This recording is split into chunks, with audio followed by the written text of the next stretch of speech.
வணக்கம் ஃப்ரெண்ட்ஸ், நம்ம இந்த வீடியோவில் பார்க்க போகிறது என்னன்னு பார்த்தீங்கன்னா நவம்பர் 7ஆம் தேதி நடந்த கரண்ட் அஃபேர்ஸ் தான் பார்க்குறோம். ஸோ இதுக்கு முன்னாடி போட்ட நவம்பர் 1லேருந்து 6 வரைக்குமான டெய்லி கரண்ட் அஃபேர்ஸ் வந்து பிளேலிஸ்ட்டில் இருக்குது, செக் பண்ணி பாருங்கள்.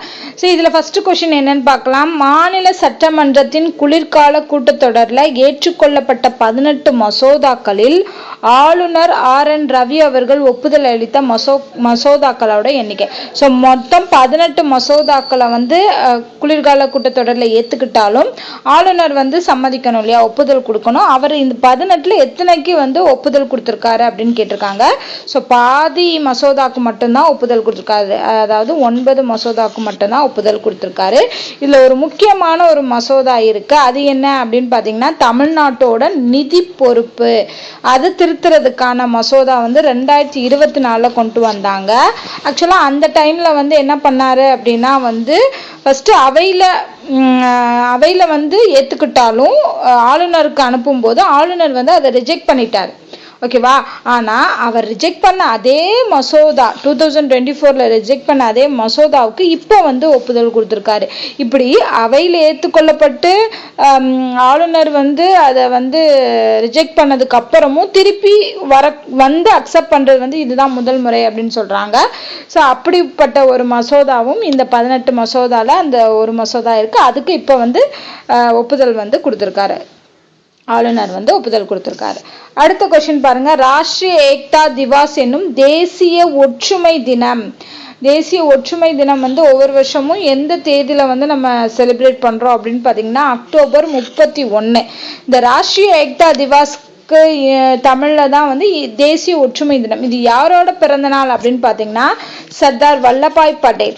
சர்தார் வல்லபாய் பட்டேலோட பிறந்த நாளை தான் நம்ம என்ன பண்றோம், தேசிய ஒற்றுமை வல்லபாய் பட்டேல் அவரோட பிறந்த நாளை தான் வந்து ஒற்றுமை தினமாக நம்ம செலிப்ரேட் பண்ணுறோம். அது வந்து அக்டோபர் 31. அண்ட் 2025 இது எத்தனாவது birth anniversary of Sardar Vallabhbhai பட்டேல்னு கேட்டாங்கன்னா 150வது பிறந்த நாள், ஓகேவா. ஸோ இந்த வருடம் 150வது பிறந்த நாளை காணக்கூடிய சர்தார் வல்லபாய் பட்டேல் நினைவாக தான் தேசிய ஒற்றுமை தினம் அப்படிங்கிறத வந்து நம்ம செலிப்ரேட் பண்ணுறோம். அண்டு இவருடைய பிறந்த நாள் அன்னைக்கு பார்த்தீங்க அப்படின்னா வந்து மை பாரத் அப்படிங்கிற தளத்தில் வெப்சைட்டில் வந்து ஒரு விஷயம் பண்ணியிருக்காங்க. என்னன்னா சர்தார் at 150 ஒற்றுமை மார்ச் அப்படின்னு சொல்லக்கூடிய யாத்ராவை வந்து ஆரம்பிச்சிருக்காங்க, ஓகேவா. ஸோ இந்த யாத்ராவை வந்து ஆரம்பிச்சது வந்து இவருடைய பர்த்டே அன்னைக்கான தேசிய ஒற்றுமை தினத்தை அன்னைக்கு பண்ணியிருக்காங்க. அடுத்த கேள்வி. சம்ரித் கிராம் ஒருங்கிணைந்த நேரடி மற்றும் டிஜிட்டல் சேவைகள் என்ற சோதனைக்கான திட்டம் தொடங்க உள்ள மாநிலம் எது?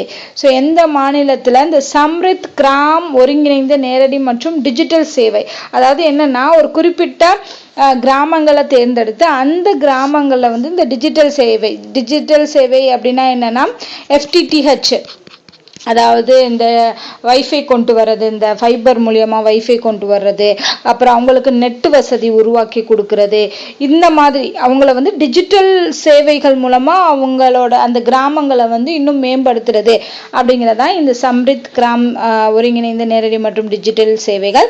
ஸோ இதுக்காக இப்போ சோதனை திட்டம்ங்கிறத வந்து ஒரு குறிப்பிட்ட மாநிலங்களை மட்டும் செலக்ட் பண்ணியிருக்காங்க. ஸோ அந்த மாநிலங்கள் என்ன, அந்த மாநிலத்தில் உள்ள கிராமங்கள் என்ன அப்படிங்கிற மாதிரி தான் கேட்டிருக்காங்க. ஸோ ஃபர்ஸ்ட் பார்த்தீங்கன்னா மத்திய பிரதேசத்தில் உள்ள அரி மற்றும் மும்ரின்னு சொல்லக்கூடிய கிராமம் அதுவும், அடுத்து உத்தரப்பிரதேசத்தில் உள்ள சௌரவாலா, அப்புறம் ஆந்திர பிரதேசத்தில் உள்ள நரகோடுரு, இந்த கிராமங்கள் எல்லாமே 3 ஆப்ஷனுமே வரும் இதுக்கு. ஸோ எல்லாமே வந்து அதாவது மத்திய பிரதேசம், உத்தரப்பிரதேசம், ஆந்திர பிரதேசம் இந்த 3 ஸ்டேட்ல உள்ள கிராமங்களை தான் வந்து இப்போ சோதனை ஓட்டத்துக்காக செலக்ட் பண்ணியிருக்காங்க. ஸோ இது சக்ஸஸ் ஆயிடுச்சு அப்படின்னா இனி அடுத்து எல்லா கிராமங்களுக்குமே இந்த வசதி வந்து கொண்டு வருவாங்க. அடுத்து லோக் தந்திர கி பாக்ஷாலா அப்படிங்கிறது என்ன அப்படின்னு கேட்டிருக்காங்க. ஸோ லோக் தந்திர கி பாக்ஷாலா அப்படிங்கிறது என்னன்னு பார்த்தீங்கன்னா மாதிரி இளையோர் கிராம சபை. ஸோ வந்து கிராம சபை வந்து எப்படி நடக்குது, அதில் என்னென்னலாம் பேசுகிறாங்க அப்படிங்கிறத ஒரு மாடலாக ஸ்டூடெண்ட்ஸ்க்கு, இளையோர்னா யூத்துக்கு வந்து தெரிவிக்கணும் அப்படிங்கிறதுக்காக கொண்டு வரப்பட்ட ஒரு ஸ்கீம் தான் இந்த லோக் தந்திர கி பாக்ஷாலா அப்படின்னு சொல்லக்கூடியது. ஸோ இதுதான் வந்து மாதிரி இளையோர் கிராம சபை, மாடல் யூத் கிராம் சபா அப்படின்னு சொல்லுவாங்க. அடுத்து 2007ஆம் ஆண்டு ஜனவரி 1ஆம் தேதிக்கு பிறகு பிறந்து எவரும் புகையிலை பயன்படுத்துவதை தடை செய்த முதல் நாடு. ஸோ 2007க்கு அப்புறம் பிறந்தவங்க யாருமே புகையிலை பயன்படுத்தக்கூடாதுன்னு சொல்லி தடை போட்டிருக்க நாடு எதுன்னு பார்த்தீங்கன்னா மால்தீவ்ஸ். மாலத்தீவுகள் தான் வந்து இப்படி ஒரு சட்டத்தை வந்து கொண்டு வந்திருக்காங்க. அடுத்து வாத்வானி செயற்கை நுண்ணறிவு மற்றும் தரவு அறிவியல் பள்ளி, இந்திய தொழில்நுட்ப கழகம் மദ്രാஸ் ஐஐடி மெட்ராஸ், அப்புறம் வந்து தி ஓஹியோ மாநில பல்கலைக்கழகம். இந்த மூணு நிறுவனங்களோட ஆராய்ச்சியாளர்கள் வந்து ஒரு செயற்கை நுண்ணறிவு கட்டமைப்பை உருவாக்கியிருக்காங்க. அதுக்கு பேர் என்னன்னு பார்த்தீங்கன்னா பியூர். அந்த செயற்கை நுண்ணறிவு ஏஐக்கான பேர் வந்து பியூர் அப்படின்னு சொல்லக்கூடியது. ஸோ இதை வந்து ஐஐடி மெட்ராஸ், வாத்வானி செயற்கை நுண்ணறிவு, அப்புறம் வந்து தரவு அறிவியல் பள்ளி அவங்க, அதுக்கப்புறம் வந்து தி ஓஹியோ மாநில பல்கலைக்கழகம் ஸ்டேட் யூனிவர்சிட்டி, இவங்க 3 பேர் சேர்ந்து உருவாக்குன ஏஐ பேர் வந்து பியூர். அடுத்த கொஸ்டின் பார்த்தோம் அப்படின்னா மோனார் அப்படிங்கிற கிராமம், இதுதான் வந்து இந்தியாவின் பறவை கிராமம் என்று அழைக்கப்படுது. ஸோ இது எந்த ஸ்டேட்ல இருக்கு அப்படின்னு கேட்டிருக்காங்க. ஸோ இதில் வந்து பார்த்தீங்கன்னா எந்த ஸ்டேட்டில் இருக்குன்னா ராஜஸ்தானில். ஸோ இங்கே வந்து பார்த்தீங்கன்னா அரிய வகை 100க்கும் மேற்பட்ட அரிய வகை இனங்கள் எல்லாமே இருக்குது. அது மட்டும் இல்லாமல் இந்த கிராமத்தை வந்து ஈரநில வளங்காப்பகத்திற்கான ராம்சார் தலமாகவும் அங்கீகரிச்சிருக்காங்க. ஏற்கனவே பார்த்தோம் ராம்சார் தலங்கள் பற்றி, ஈரநிலங்கள்.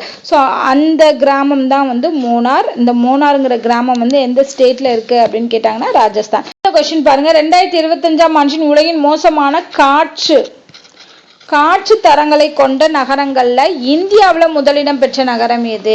ஸோ ஏர் குவாலிட்டி இண்டெக்ஸ் 2025 அப்படிங்கிறது வெளியிட்டிருக்காங்க.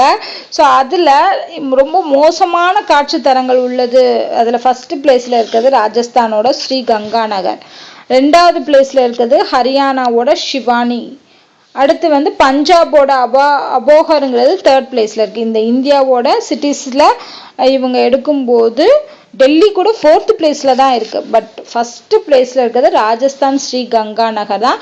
இதுதான் உலகிலேயே மிக மோசமான காற்று தரங்களை கொண்ட ஒரு நகரம் அப்படின்னு சொல்லியிருக்காங்க. அடுத்து சர்வதேச உயிர்கோள காப்பக தினம். சர்வதேச உயிர்கோள காப்பக தினம் அப்படிங்கிறது வந்து எப்போ அனுசரிக்கப்படுகிறது அப்படின்னு பார்த்தீங்கன்னா நவம்பர் 3. ஓகேவா? So international day of biosphere reserves அது வந்து நவம்பர் 3ஆம் தேதி அனுசரிக்கப்படுகிறது. ஸோ இதோட வந்து இந்த டேல உள்ள கரண்ட் அஃபேர்ஸ் எல்லாமே பார்த்தாச்சு. ஸோ இதே மாதிரி அடுத்தடுத்த தினங்களுக்கான கரண்ட் அஃபேர்ஸ் டெய்லி போடுறோம். ஸோ இந்த வீடியோ உங்களுக்கு பிடிச்சிருந்தா லைக் பண்ணுங்கள், ஷேர் பண்ணுங்கள், மறக்காமல் நம்ம சேனலை சப்ஸ்கிரைப் பண்ணுங்கள். நன்றி.